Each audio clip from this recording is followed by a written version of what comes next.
As the world faced the worst pandemic in a century, Singaporeans were asked to hide in their homes. Yet, in housing estates nationwide, everyday heroes stepped out to support their neighbours. I really want to spread love. Hopefully this light up will make all the residents stronger. At several points, realize that education empowers you. I am playing a part as a citizen to make sure that the community is safe. I wanted to foster a stronger kampong spirit within the neighbourhoods. Go back to yesteryears of the kampong spirit. We need to rekindle that. This is a perfect example. Serving us from nationwide quarantine to national celebration. As neighbours help neighbours, they light up our kampong concrete.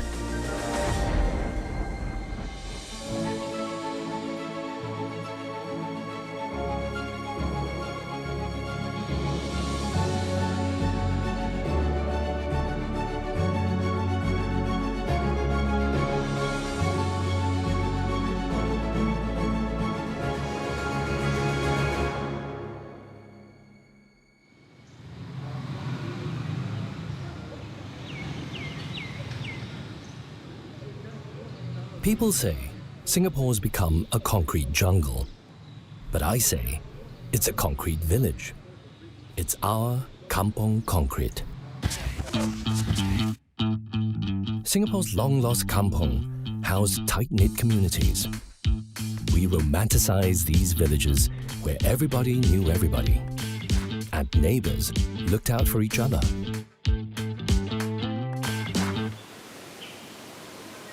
Most Singaporeans live under one roof and keep to themselves. But the old kampong spirit can shine through in dark times. Singapore will apply significantly stricter measures to help keep COVID-19 infections in check. Prime Minister Lee Hsien Loong, in a live televised address, the nation has described the measures as a circuit breaker. Stay at home. Avoid socializing with others beyond your own household. When asked to stay home in April and May, Singaporeans longed for the old kampong spirit and found it in new ways.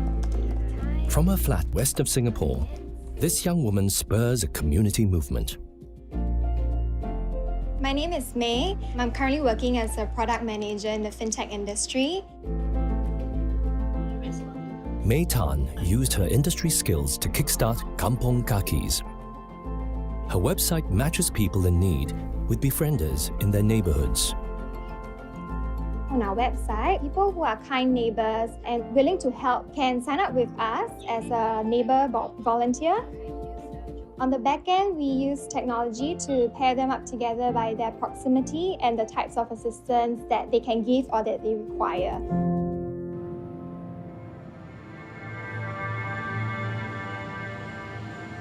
The idea came to her while facing the disease firsthand. May got infected with COVID-19 while working in New York and was later hospitalized in Singapore.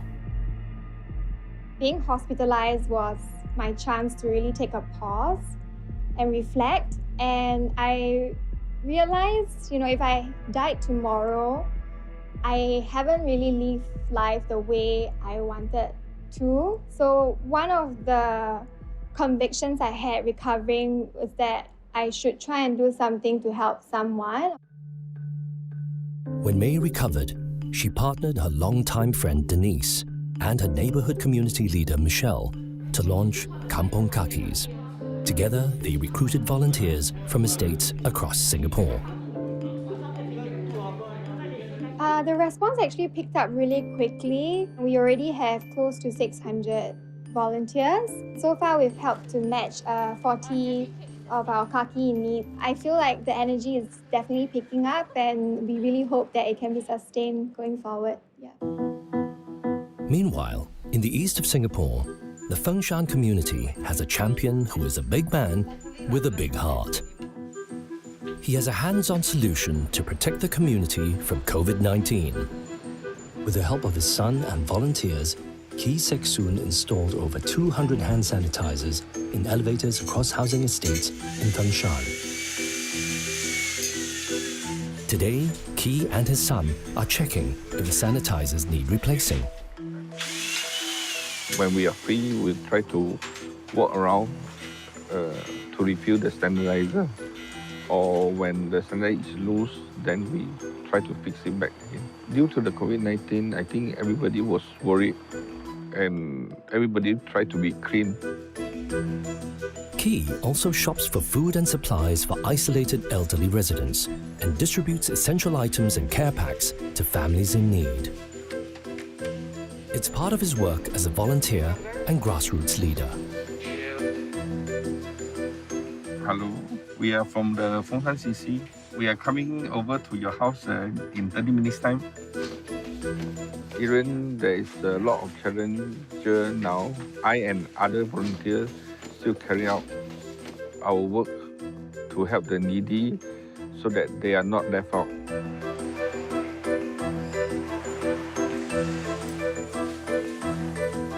He's willing to go the extra miles to help those people in need and expect nothing in return.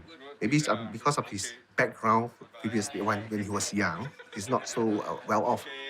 And now he's a director in his company. He has the heart in helping this kind of underprivileged families.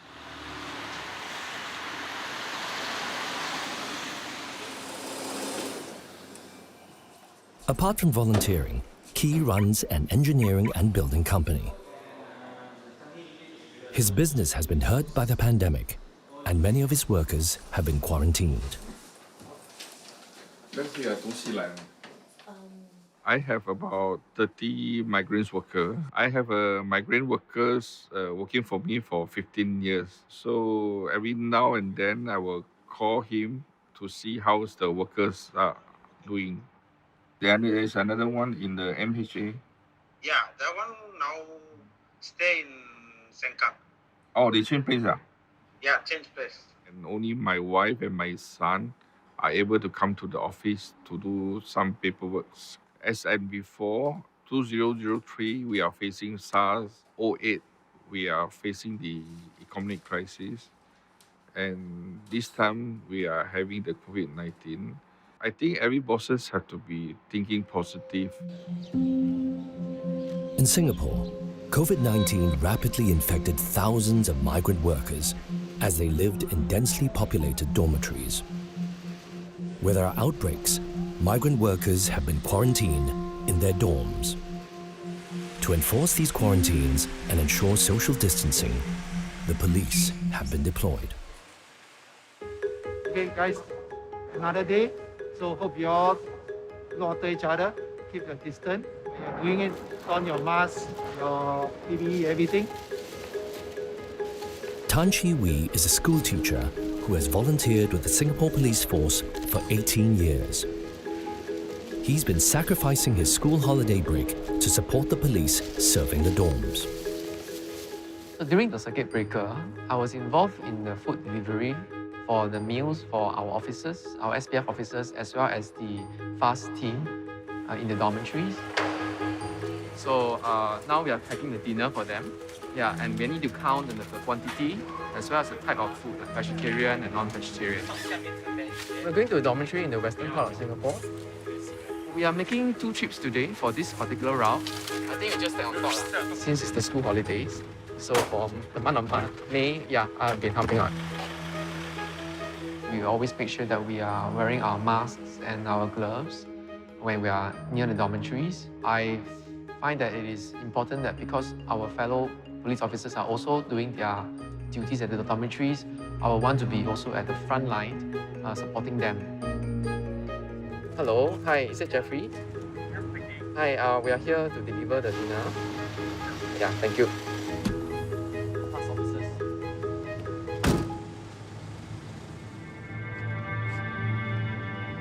The pandemic has cost many their jobs, and for families who have fallen on hard times, food is vital.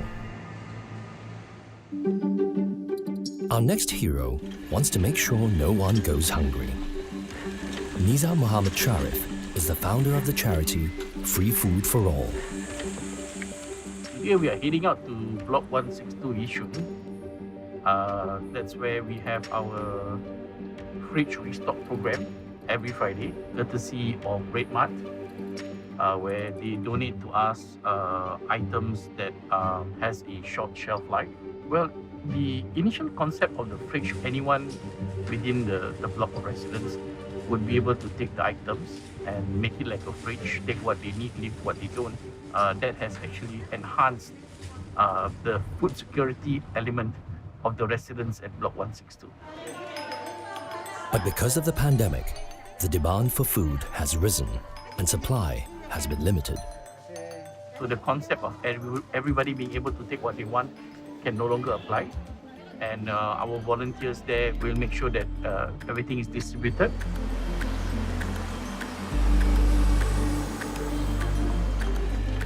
Nizar sees giving to the needy as an act of godly devotion. That's especially so today, on the eve of the Muslim holy month, Ramadan. Rima is a volunteer who has the tough job of marshalling the community fridge, ensuring food is rationed well. I've been staying in Block 162 for almost 6 years. I started with Free Food for All as a volunteer about 3 years ago.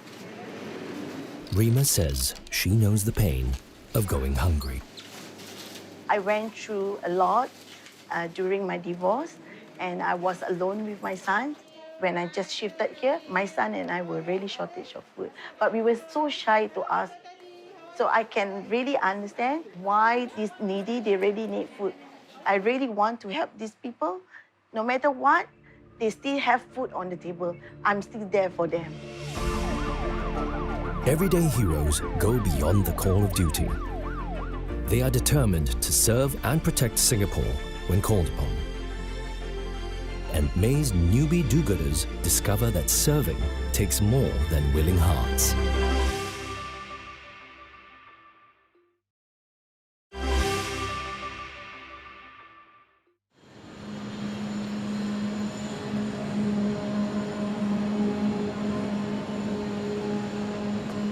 It's the eve of Hari Raya Puasa, and school teacher Tan Chi Wee is reporting to Choa Chu Kang Police Station for the night shift. It's unique in a way that actually for us, we often volunteer ourselves during this time of festive seasons. Volunteering as a policeman on public holidays and weekends lets regular police officers take time off. Typical shift is about 12 hours long, and I volunteer about 2 shifts a month. Due to the pandemic, the police have to take extra safety precautions. Okay, then, you know the report should still have as much information as you can, relevant information that should be inside.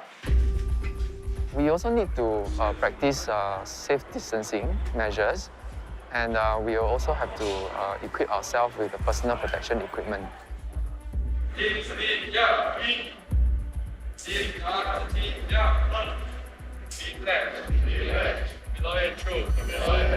My team and I will be patrolling around our designated sector in Choa Chu Kang. So we respond to 999 calls and assist the persons in distress. We definitely keep an eye out for citizens when we are on patrol to make sure that they do not violate the distance measures. As Singapore is in a nationwide quarantine, it's quiet outside. But decorative lights on every block hint of festive joy in Muslim households. I'm very happy that the rest of the people are celebrating, and even though I'm on duty, I feel that I'm in a way contributing to the festive as well. But the festive mood is shaken when Chi Wee hears about crime in the neighborhood. He springs into action. We are assisting another team for a case of mischief, Yeah, so we are going there to see whether they need our assistance. The distressed family had been celebrating Hari Raya when they reported having their mailbox vandalized. So we established that the lock was really tampered with.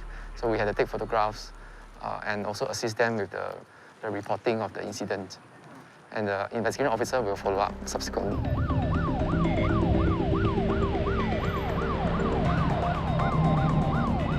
Around 2 a.m., Chi Wee is deployed to enforce a roadblock. The police will step up such roadblocks to deter drink drivers. When we encounter members of the public, we definitely need to be very patient with them and to be very clear in what we are trying to ask them to do. Hi, good morning. Hi, where are you going? Going back home. Where do you come from? Yeah, from my parents in-law place. Okay, so same family, right? Sorry? Same family, lah. Yeah, family, Okay, yeah. can. Okay, thank you. Bye. While most of Singapore sleeps, Chi Wee is only halfway through his shift. No doubt it's tiring, but every moment is a learning experience for me, actually. So I actually enjoy what I'm actually doing. 24th May, the Hari Raya Puasa holiday begins. Traditionally, Muslims would gather at mosques for early morning prayers. But places of worship are out of bounds during the circuit breaker quarantine.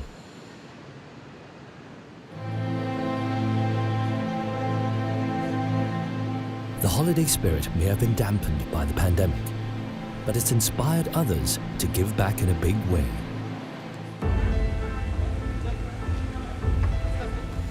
Nizar and his charity Free Food for All aim to prepare 10,000 meals for the underprivileged. We are now currently at about 5,300 meals, so there's about 4,700 more to go. They want to give these meals to quarantined migrant workers from Bangladesh, who should have been celebrating this Muslim holiday too. Today's meal is different because most of the migrant workers who are Bengali, they wanted something that represents what they had in Bangladesh. So we specially catered food for them. That is chicken pulao with some vegetables, basmati rice, and a dessert called shimai. We also have some migrant worker volunteers who is helping us with the packing. All of the Singaporeans, I'm respect them and salute them. They will take care of all of the foreigners. We also have volunteers that are coming to drive, courtesy of SG Assist, who has actually helped us in gathering more volunteers. Honestly, I miss the feeling of what Raya is, but I guess things are more important. Safety is more important. It's unusual to spend Hari Raya away from the warm embrace of family. But charity and self-sacrifice are the true spirit of Ramadan. Bye. Assalamualaikum.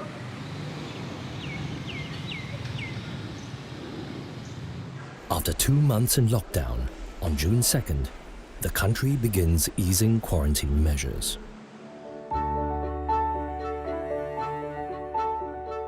It's a chance for May and Denise to begin serving alongside others who've signed up to be kampong kakis.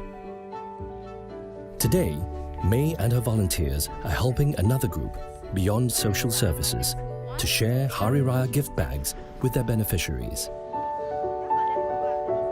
So as you give out the goodie pack, maybe you can also give them a piece of the flyer. Just briefly explain that, you're from Kampong Kakis and our aim is to help anyone who needs help in the neighborhood.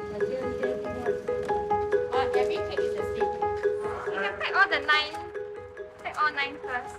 Can carry one. We go to 1153 something. Our main focus right now is trying to reach out to people who might need help. So that's why we're partnering with some of these organizations that already have a huge list of beneficiaries. We're delivering goodies from Beyond. Her name is Siti Zara. Yeah. Hi. Selamat Hari Raya. We're also from Kampong Kakis. If you need any help from your neighbours, you can call this number. Oh, okay. Thank you. Thank you. Things are going more smoothly now compared to weeks ago during the circuit breaker when May tried helping a charity for the first time.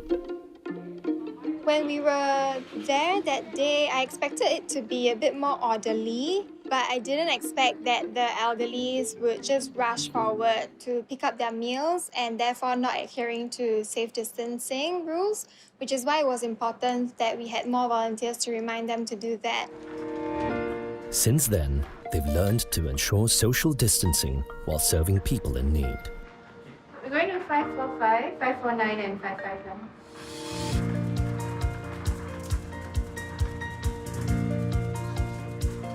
Just picking up about 4 more boxes for families here. Our second round reloading. May says the pandemic has put a strain on families in Singapore. Families that used to be okay and self-sufficient really falling into the pits. I really hope that as people recover from this, that they don't forget to help their neighbours, help one another, get to know each other in their kampongs. Everyday heroes go beyond feeding the hungry. They spread love by equipping students in need with laptops. They're a special delivery by Singapore's fastest man.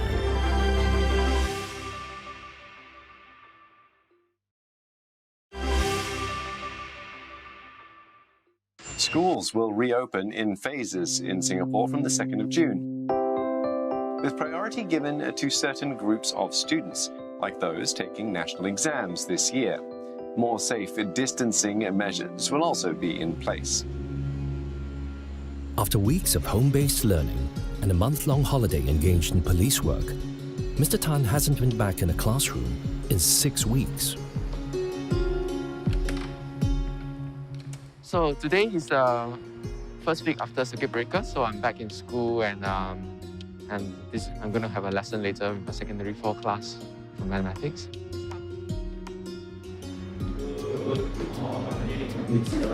Morning, sit down. Remember I told you today we are supposed to cover the review of the advanced worksheet, right? Advanced assignment, okay? And I think I've given you all the solutions.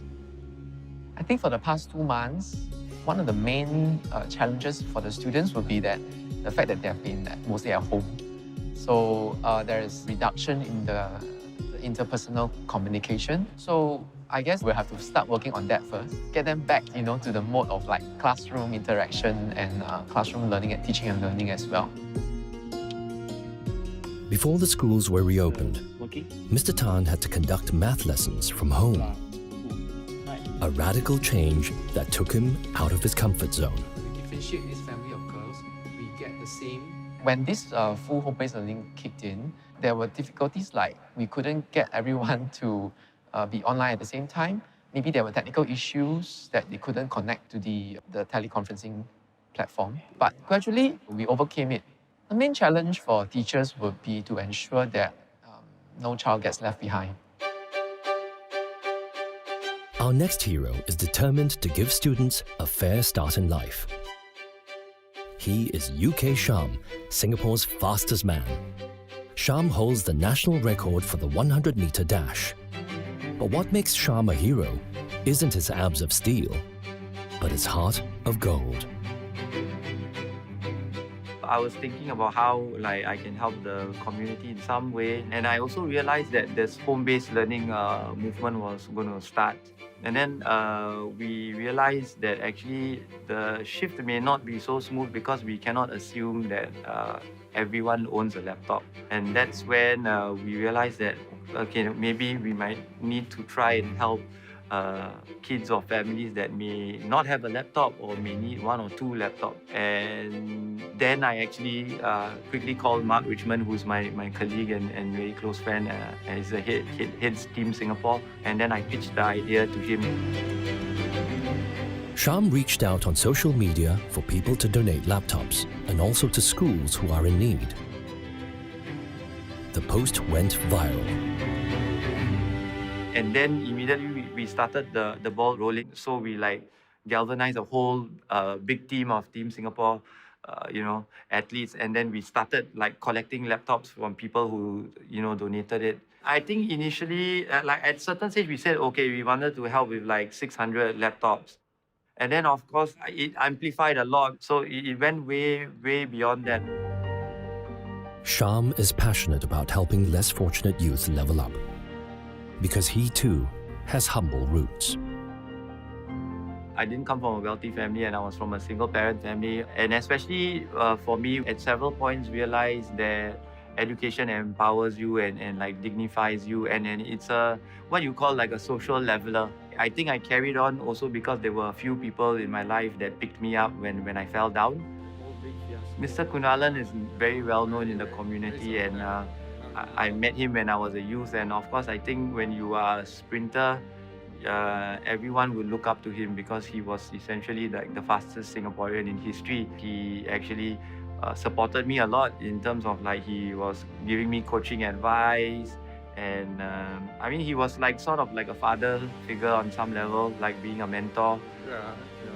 Ang Peng Siong, our famous swimming icon, who actually found out about my situation, and he supported me financially and literally like dragged me back to carry on running. I mean, and that's what you could probably say is like the kampong spirit that we don't realize. Back in Yishun, Rima is checking on her fellow residents to make sure they are okay. When I shifted in here, I can see that this block is very gloomy. So it's very quiet, sometimes can be very tense. So I was wondering I should do something better for this to, contribute myself to the community. I was saying that, maybe I should bring them together and help the needies. Okay, we are going to 15th floor, one of our neighbours. He is our stage 4 cancer patient. So I'm going to pass a special neck pillow for him. Hello, hi, good afternoon. Yeah, I just want to pass you your pillow, your special pillow. You need it? Okay, for you. Okay, all right, so you take care. Rima actively involves her son in her volunteer work, despite his busy school schedule. My son, Khalif Dani, he's in primary 6 this year. He's a very active child. So another way to release his energy, I take him along. So I want him to be part of the volunteers and be involved with the needy residents over here. I think volunteer works, charity work should start from young because it's easy to encourage your child to just say that, you must help mommy. But kids learn better through action. So I always tell Dani, come and join me. So by doing this, he's able to understand the community better.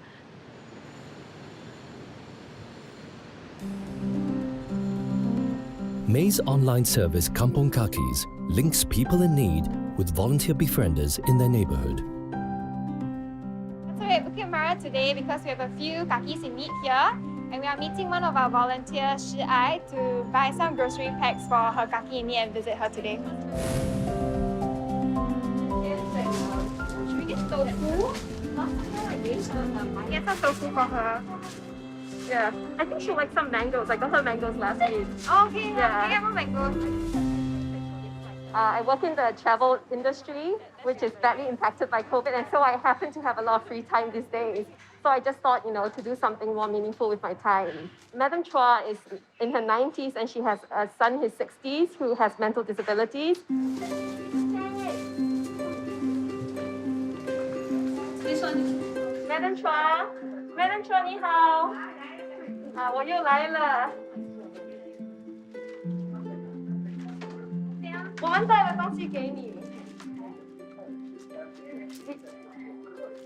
好，不要进来比较好啊。你来，我把东西给你。我们带了菜，然后有面包。 Madam Cha's a bit shy to get the grocery packs from us. She's a bit pricey. So we're trying to convince her to take it. Madam Chua is usually keen on receiving groceries. Not this time. I think a lot of them also have some pride and dignity, so they don't want to take too much from us as well. It's another lesson for the fledgling charity. They'll need to invest more time to better understand the people they have befriended during this pandemic. So I think when Michelle, Denise and I started Kampong Kakis, we were very clear that we didn't want this to just be a COVID period initiative. Building the Kampong spirit is a common mission and passion for all of us. But May faces a dilemma. To sink her roots more deeply here, she will have to put off her career in America. I'm still undecided if I would come back to Singapore for good or stay in New York City. And after going through COVID and seeing how fragile life can be, I'm now starting to think if I want to be closer to my family. And of course, having started Kampong Kakis, I'm also considering coming back to Singapore for the longer term.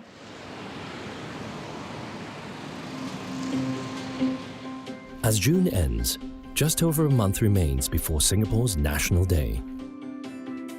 Businessman and grassroots leader Key hatches plans to light up his neighbourhood for National Day.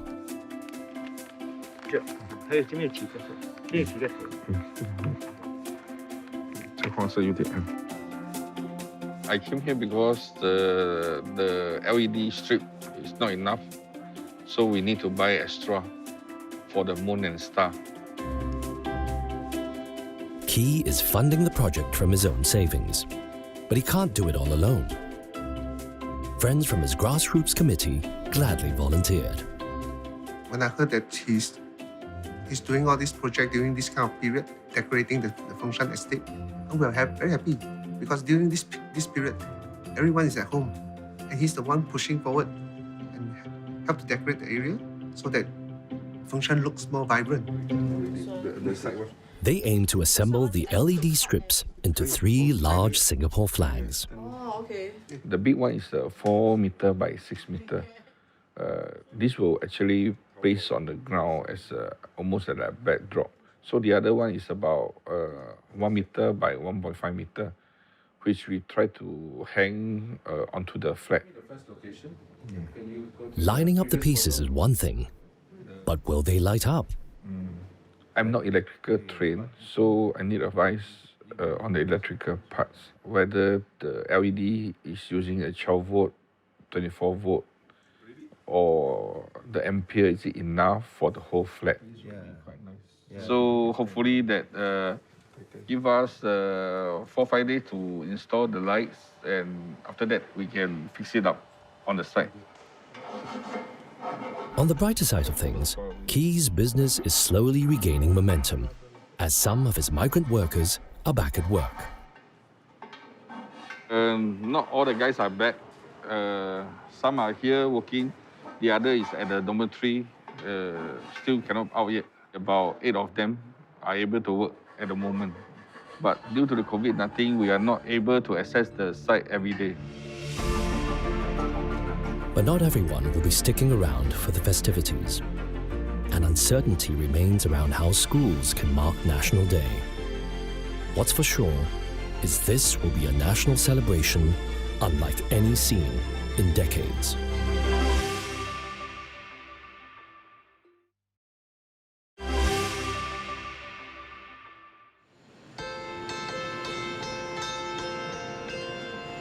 COVID-19 survivor May Tan has been enabling people to care for neighbours in need through an initiative called Kampong Kakis. We're also from Kampong Kakis. If you need any help from your neighbours, you can call this number. Oh, okay. The future of her movement is uncertain. May has decided to return to America. So the reason I'm going back to New York is because I actually have a job there. So I've already been here for 4 months and it's about time to go back. It's a bit of a shame that I cannot, continue being on the ground and meeting our kakis. So I'm hoping, I'll be able to come back soon. Okay. So my parents are actually very reluctant, especially my dad. Even though they know that I've gotten COVID before and my antibodies are probably, much better at combating it now, they are still worried that I might catch it in the US. And of course, the political scene there is not as stable, so they are very worried, but they know I need to do this and I've done this before, so they have full faith in me coming back as well.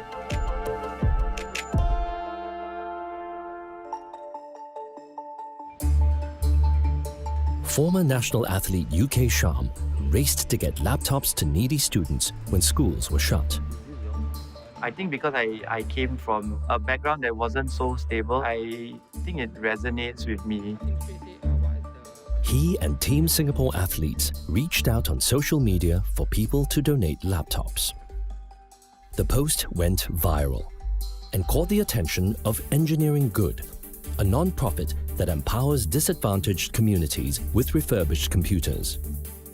Here I am at Jalan Besar Stadium and I'm visiting Engineering Good. They are the ones that do a lot of the hard work, reformatting the laptops, cleaning it up, sanitizing, uploading the most updated software so that the kids can use it seamlessly. And now I'm just going over to their workshop. Hey guys. Hello. Okay, so this is Engineering Good. They do all the hard work of getting the hundreds, even thousands of laptops ready. This is Johan, the man, the mastermind behind everything. When home-based learning was about to start, we could see that there was going to be a big demand in laptops, especially for the needy children. In 2 weeks, we had more than 100 volunteers. We had given out more than 600 laptops and we had more than 800 requests. We QC and then we send laptops out for allocation to the beneficiaries. So in the last 2.5 months, we've given out more than 2,500 laptops. Everybody will need to be part of the digital workspace, and we need to give everybody an equal footing to start them off to be able to be part of that community.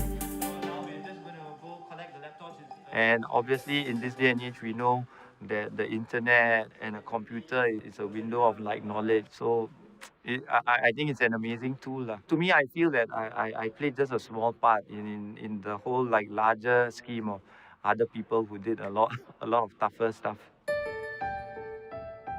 When schools were shut, teacher Tan Chi Wee didn't just have to adapt to home-based learning. He sacrificed his holidays to volunteer with the police. When schools reopened, Chi Wee wasn't sure how his school could mark National Day safely. No fraction in the cert. So what should you do to this one? But it's now late July, just over a week before National Day.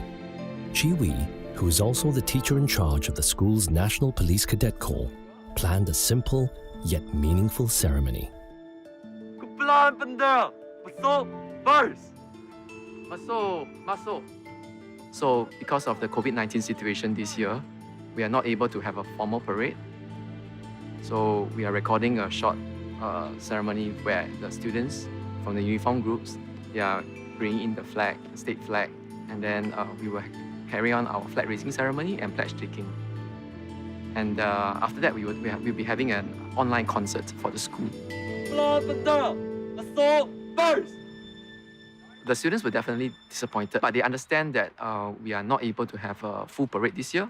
So we are glad that we are still able to hold a simple ceremony whereby the representatives of them will still be involved so that we can present it to the school.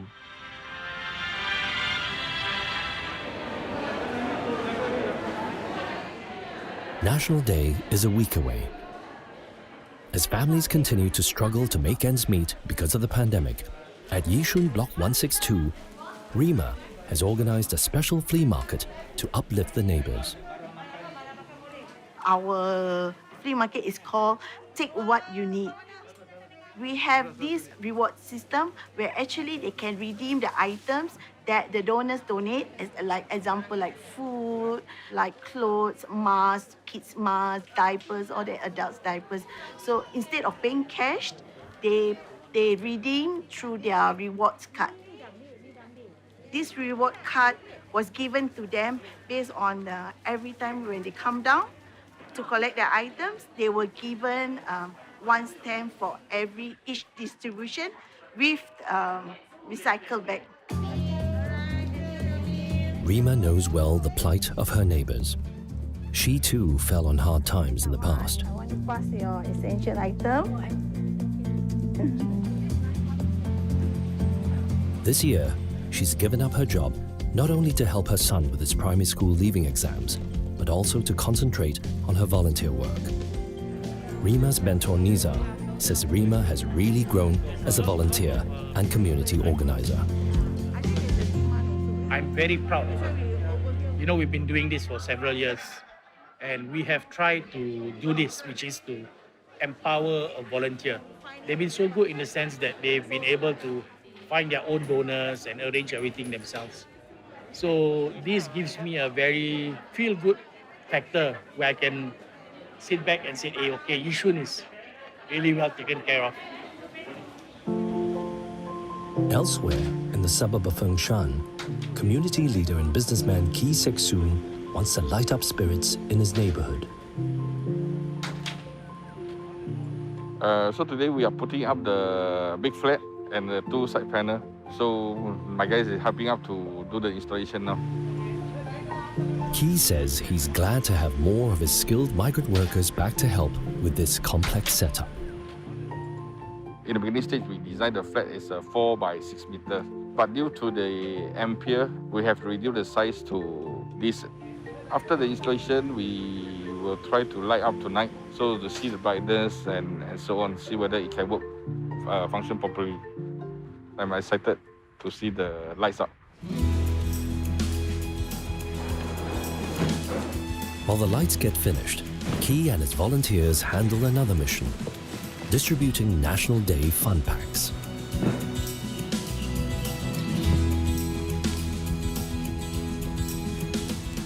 So now we are collecting, this is the storage for the necessary pack. And now we have to take from the store to distribute to 5 different RC. We are moving 54 boxes today so that they can distribute to the residents.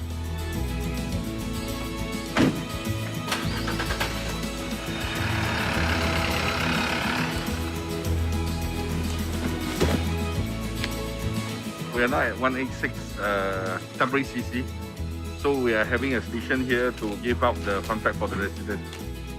So what happens is next they will ask you, do they want a flag? So if they want a flag, you then take the flag you redeem, opt-in or opt-in. You want this one? Yeah, it's fine. Okay, thank you.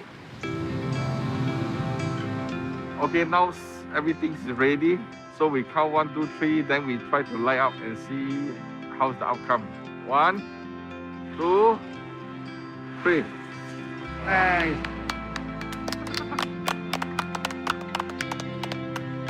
Everybody is having a difficult time. Hopefully that this light up will make all the residents stronger, coming together and more understanding. I've really learned a lot and seen much different walks of life compared to before. And I hope that, you know, as I come back to Singapore for good, my life will continue being this way and that I can help more people in the community. The whole idea of like civil society is about, you know, from the bottom up, also trying to help the nation forward. Part of me feels that it's a duty of every Singaporean that, you know, if you have the ability to help in some small way, then you shouldn't think twice and you should just like do it. That's what you mean by the whole kampong spirit. This crisis has caused a lot of disruptions to our lives. And I believe that we will be able to overcome this, be open-minded, hardworking, and contribute as much as we can as individuals to ensure that as a country, we continue to be successful. It has been very difficult and challenging months for many Singaporeans, but I hope more people will come and help the needy even after during the COVID-19. The concept is, if I can be nice to my neighbor and I can provide something for my neighbor, then my whole neighborhood becomes better. So when that happens, You try to move away from this is my house, it's me, myself, and I, and go back to yesteryears, 30, 40 years, where rekindling of the kampong spirit. It is going there, but not there yet, but we need to rekindle it. This is a perfect example. On 9th August, National Day lands in Singapore's heartlands island-wide. As we celebrate neighbourly kindness, compassion, and resilience, our heroes show that the kampong spirit lives on in spite of the pandemic. They say Singapore is a concrete jungle. Perhaps it's more a concrete village. A kampong concrete